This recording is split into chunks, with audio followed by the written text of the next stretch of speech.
آقا علیہ السلام نے فرمایا وہ وقت آئے گا، انتہا ہو گئی، فرمایا اس امت میں پھر وہ وقت آئے گا کہ مرد مردوں سے نکاح کریں گے، گے سوسائٹی آ جائے گی، یونی سیکسول سوسائٹی آ جائے گی۔ ابھی گے سوسائٹی، مردوں کا مردوں سے نکاح کرنا،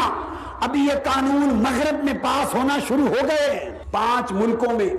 پارلیمنٹس میں یہ قانون پاس ہو چکے ہیں اور مرد مردوں کے ساتھ نکاح کر کے رہنے لگ گئے ہیں، ان کے محلے بن گئے ہیں۔ میرے آقا نے جو فرمایا تھا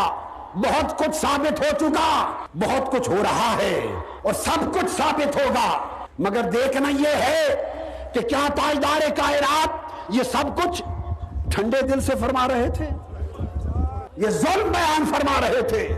کہ یہ ہلاکتیں ہوں گی، تباہیاں ہوں گی، بربادیاں ہوں گی، ایمان غارت ہوں گے، شرم و حیا برباد ہوں گے، امن تباہ ہوں گے، تب قیامت قریب آئے گی۔ اور فرمایا مردوں کے مردوں سے نکاح ہوں گے تو ویسٹرن ورلڈ میں شروع ہو گئے، اور پھر فرمایا عورتوں کے عورتوں سے نکاح ہوں گے، یہ بھی مغربی دنیا میں شروع ہو گئے۔ وَمِنْهَا نِكَاحُ الرَّجُلِ الرَّجُلَ وَذَلِكَ مِمَّا حَرَّمَ اللَّهُ وَرَسُولُهُ وَمِنْهَا نِكَاحُ الْمَرْأَةِ الْمَرْأَةَ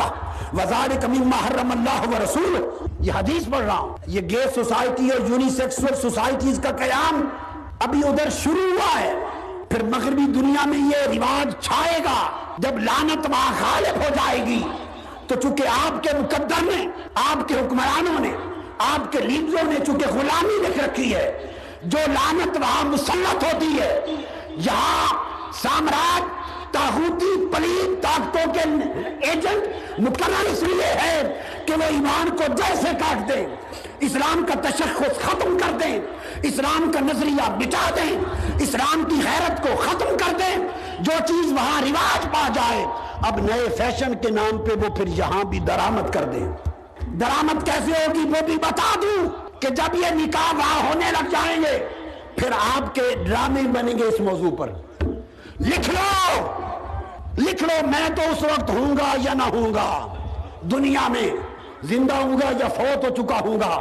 میرا کلمہ آج کا یاد رکھنا، یہ متعین کیے گئے ہیں یہودیوں کے ایجنٹ، یہ دشمنان اسلام اور طاغوتی سامراج کے ایجنٹ، اس لیے کہ اسلام کی ثقافت کا خاتمہ کیا جائے، اسلامی غیرت و حمیت کا خاتمہ کیا جائے،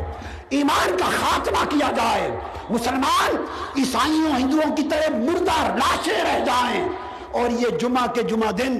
مسجد کھول کر عیسائیوں کی طرح اپنی عبادت کرنے جائیں، مسجد ویران ہو، جو اسلام کی غیرت کی بات کرے اسے بے وقوف سمجھا جائے، جو حرام و حلال کی بات کرے اسے دقیانوسی سمجھا جائے، جو مصطفیٰ کی تعلیم کی بات کرے اسے اگلے وقتوں کے ہے لوگ انہیں کچھ نہ کہو کہا جائے۔ تو اس پر میں کہہ رہا ہوں لکھ لو، ڈرامے بنیں گے، فلمیں بنیں گی دکھانے کے لیے کہ یہ کچھ ہو رہا ہے۔ جب آپ وزارت کو کہیں گے، جو وزارت اس کنجر خانے کے لیے بنائی جاتی ہے، جو کنجر خانے کو رواج دینے کے لیے وزارتیں بنتی ہیں، جب آپ ان سے کہیں گے کیا ہو رہا ہے، وہ کہیں گے یہ گندگی دکھا رہے ہیں تاکہ آپ لعنت بھیجیں اور آپ کو پتہ چلے کہ وہ لوگ کتنے گندے ہیں، کہیں گے یہ، اور دراصل آپ کو اکسایا جا رہا ہوگا ہر روز دکھا کر، تو وہ پھر روز ٹی وی ڈرامے اور فلمیں چلیں گی، رفتہ رفتہ یہ راستہ ہموار ہوگا، پھر دیکھیں گے سوسائٹی میں رد عمل نہیں ہے، پھر رفتہ رفتہ اکا دکا واقعات کروائیں گے، آہستہ آہستہ جب دیکھیں گے غیرت مرتی جا رہی ہے پھر کہیں گے بھئی آزادی ہے، ان کی مرضی کرتے ہیں، کرنے دو، ہمیں کیا۔ اس طرح کر کے آپ کو پورے کفر کی لپیٹ میں دے دیا جائے گا۔